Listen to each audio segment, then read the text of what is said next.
হুগলির চন্দননগর পৌর নিগমের মূল ফটক ভেঙে চন্দননগর পৌর নিগমের মেয়রের রাম চক্রবর্তীর ঘরে ঢুকলো হুগলির বিজেপি সংগঠনের পক্ষ থেকে বিভিন্ন দাবি সহ নিয়ে।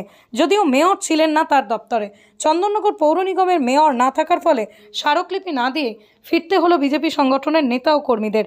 তবে আবার আসবে বলেই জানিয়ে দিলেন বিজেপি সংগঠনের পক্ষ থেকে। ঘটনাটি আজ বৃহস্পতিবার সকাল 12টা নাগাদ চন্দননগরের ছবিঘর মোড় থেকে মিছিল করে চন্দননগর পৌর নিগমের গেটের সামনে আসে বিজেপি সংগঠনের 7 দফা দাবি নিয়ে মিছিল পৌঁছয়। তবে গেটের সামনে যেতেই চন্দননগর কমিশনারেটের চন্দননগর থানার পুলিশ মূল ফটক আটকে দেয়। বেশ কিছুক্ষণ বিজেপি সংগঠনের নেতৃত্বের সঙ্গে ধাক্কিতে মূল ফটক ভেঙে যায়। বিজেপি নেতৃবৃন্দ কর্মীরা সোজা চলে যায় পৌর নিগমের মেয়র রাম চক্রবর্তীর মেয়রের দপ্তরের ভিতরে। সেখানেই মেয়রের সহকর্মীদের সঙ্গে তর্ক বিতর্ক, এমনকি টেবিল চাপড়ানো শুরু করলেন বিজেপির সংগঠনের পক্ষ থেকে। এরপরই চন্দননগরের থানার বিশাল পুলিশ আসে এবং আইসি সাহেবের নেতৃত্বে বিজেপি কর্মীদের ধাক্কা দিয়ে বাইরে বার করে দেয়।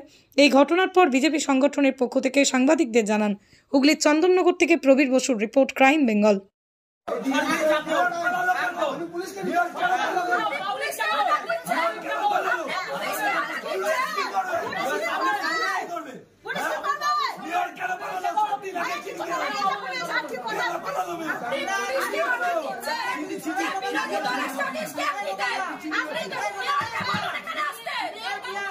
যোগমায়া শাড়ি, এখানে সিল্ক, বেনারসি, হ্যান্ডলুম, তাঁত, যাবতীয় শাড়ি সম্পূর্ণ নিজস্ব তৈরি। আমাদের ঠিকানা মতিগঞ্জের পাশে সেনকো গোল্ডের বিপরীত রাস্তা, শান্তিপুর, নদিয়া। যোগাযোগ নাম্বার 7501813803। আমরা শুধুমাত্র পাইকারি বিক্রেতা।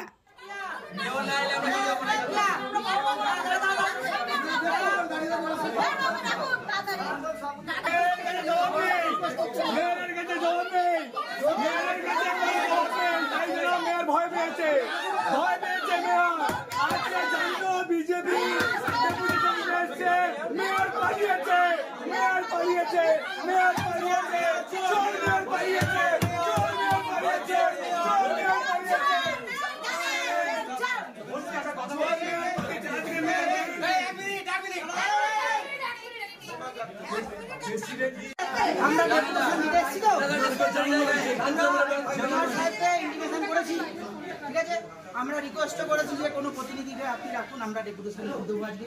আমরা ঢোকার সময় সময় আপনি বলেন ড্রেস বাজে দিতে, এটা কি ধরনের ভদ্রতা? আপনি তো বাইরে দাঁড়িয়ে বললেন আপনাদের কর্মী থাকলে ড্রেস বাজে হবে, আপনি তো বললেন আমরা দাঁড়িয়ে আসছি তো আমি মিথ্যা কথা বলছেন, আমার কেন মিথ্যা কথা বলছেন? না না, এই গেটের মুখটাতে এই গেটের মুখটায় দাঁড়িয়ে আপনি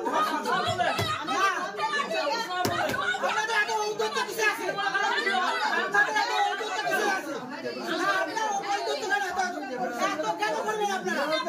আপনারা কি ভেবেছেন সব কিছু কথা বলতে দিন?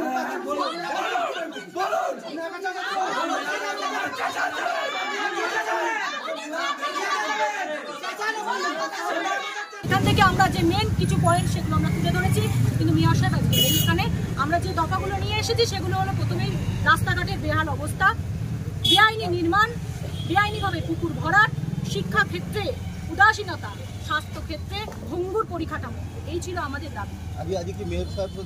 না না না, মেয়র সাহেব আমাদের ইন্টিমেশন পাওয়া সত্ত্বেও আমরা অনেকদিন আগে তাকে জানিয়েছিলাম আমরা আজকে আসছি, কিন্তু তিনি আজকে অনুপস্থিত। পুলিশের সঙ্গে দেখলাম ধস্তাধস্তি বেঁধে গেছে। পুলিশ আমাদের মহিলাদের কর্মীদের গায়ে হাত দিয়ে ঠেলে সরিয়ে দিয়েছে। পুলিশ কর্মী মহিলারা ছিল না তখন, তারা ঠেলে সরিয়েছে এবং তারা দলদাসের কাজ করছে। অবশ্যই আমরা দেখছি তারা সরকারের হয়ে কাজ করছে। আগামী দিন যদি মেয়র সাহেব আমাদের কোনো সদস্য না দেয়, আমরা পুনরায় 2 মাস নয়, এবার বলছে 1 মাসের মধ্যে আবার কর্পোরেশন ঘেরাও করবো।